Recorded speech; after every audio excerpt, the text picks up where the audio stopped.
बाबूजी, रोटी बना दी है, खा लीजिएगा, मैं खेत पर जा रही हूँ।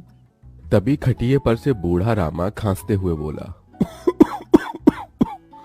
अरे बहू, ये ले, मेरी शॉल लेती जा, बाहर बड़ी ठंड पड़ रही है। नहीं बाबूजी, इसकी जरूरत आपको ज्यादा है, क्योंकि घर में ओढ़ने को एक भी कंबल नहीं। माँ, आज हम तीनों भी आपके साथ चलेंगे खेत पर बच्चों, तुम्हारे पास स्वेटर भी नहीं, सर्दी लग जाएगी।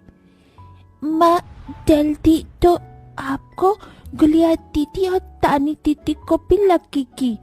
अगर हम जब एक साथ मिलकर खेत पर काम करेंगे तो ज्यादा पैसे आएंगे और फिर हम कंबल खरीद लेंगे। मेरा राजा बेटा कितना समझदार हो गया है, माँ के दुख को समझने लगा है। सरिता अपने बच्चों के साथ खेत पर आती है, जो कि जंगल के पास पड़ता था। बच्चों, हमें आज के आज खेत जोतकर गाजर की फसल बोनी है। सरिता की चारों बिटिया और राजा भी कड़ी मेहनत से बंजर खेत को जोतते हैं और फिर सब मिलकर खेती करते हैं। दिन बीतते हैं। एक रोज जब सरिता घर आती है तो वो अपने पति को घर में जुआ खेलते देखती है। अरे बिरजू, भूख लगी है। ये ले, दारू 2 घूंट मार ले। अरे खाली दारू, इसके साथ कुछ चखना मिल जाता तो मजा आ जाता। अरे देख बिरजू, तेरी लुगाई आ गई। बिरजू को घर में जुआ खेलते देखकर सरिता बौखला कर बोली, अजी, तुमको शर्म नहीं आती? घर में जुआ खेलते और दारूबाजी करते। तो फिर बोली, अरे जानती नहीं, पति परमेश्वर होता है और पत्नी की जगह पति के पैरों में होती है। चल जल्दी से मेरे लिए अंडा ऑमलेट बना और गरम रोटी भी। तुम्हें अब मुफ्त का खिलाने को राशन नहीं मेरे पास।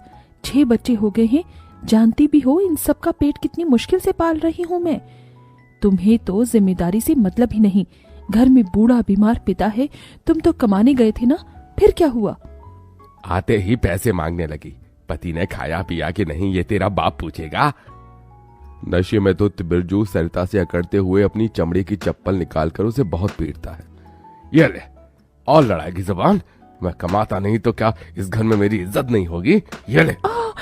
बचाओ, ओह बचाओ, माँ को मत मारो पिताजी। तभी लड़खड़ाते हुए बिछौने से उठकर बूढ़ा रामा कहता है, अरे निकम्मे, छोड़ दे बहू को, निकल जा इस घर से तू, और फिर कभी शक्ल मत दिखाना। अरे ये मेरा घर है, मैंने बनाया है इसे। बिरजू चला जाता है। तभी रामा रोते हुए बोलता है, अरे जाने कैसे उड़ाऊ बेटे को जन्म दे दिया है मैंने। मेरे हाथों भारी गलती हो गई जो इसे तेरी शादी कराई। बहू माफ कर दे मुझे।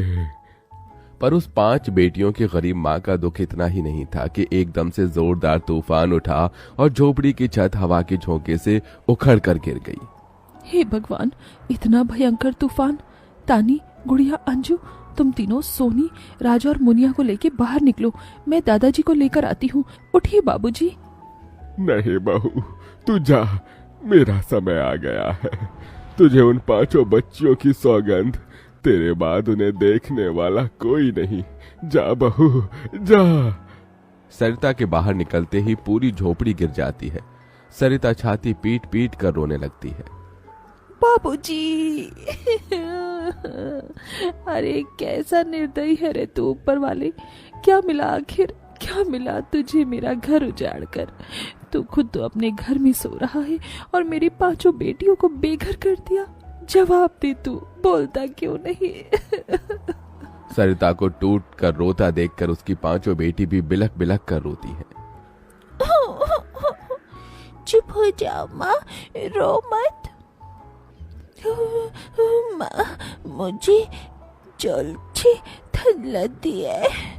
हे भगवान, इतनी बर्फ गिर रही है, मुझे इस ठंड से अपने बच्चों को बचाना होगा। सरिता सबका दरवाजा खटखटाती है, मगर कोई भी मुसीबत में उसकी मदद नहीं करता। हार कर वो अपने जंगल वाले गाजर के खेत में आ जाती है और सब रात भर ठंड से कांपते ठिठुरते हुए बीतती है। माँ, बहुत भूख लगी है। हाँ माँ, मुझे भी भूख लगी है। तभी सरिता की सबसे बड़ी बेटी तानी खेत में देखती है जहाँ लाल लाल गाजर उगे थे। देखो माँ, हमारे खेत में तो गाजर तैयार हो गए हैं। फिर तानी अपने सभी भाई बहनों को गाजर तोड़ कर देती है। ये लो मेरी बहनों, गाजर खा लो।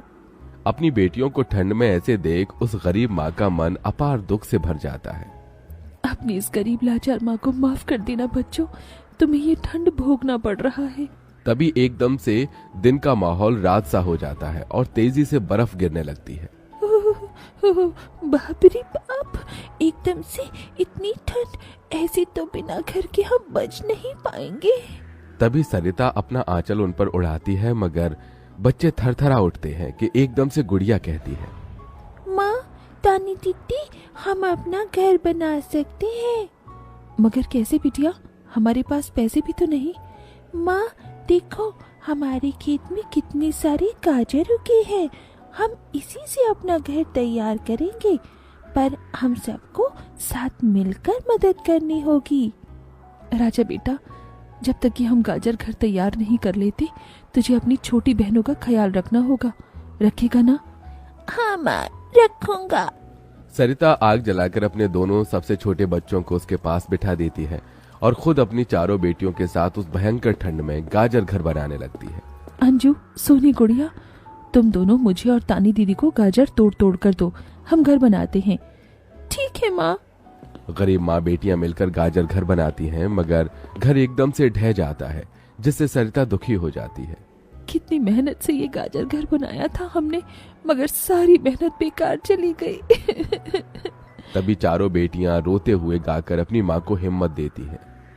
जिंदगी की यही रीत है, हार के बाद ही जीत है, थोड़े आंसू है थोड़ी हंसी, आज गम है तो कल है खुशी, जिंदगी की यही रीत है, हार के बाद ही जीत है।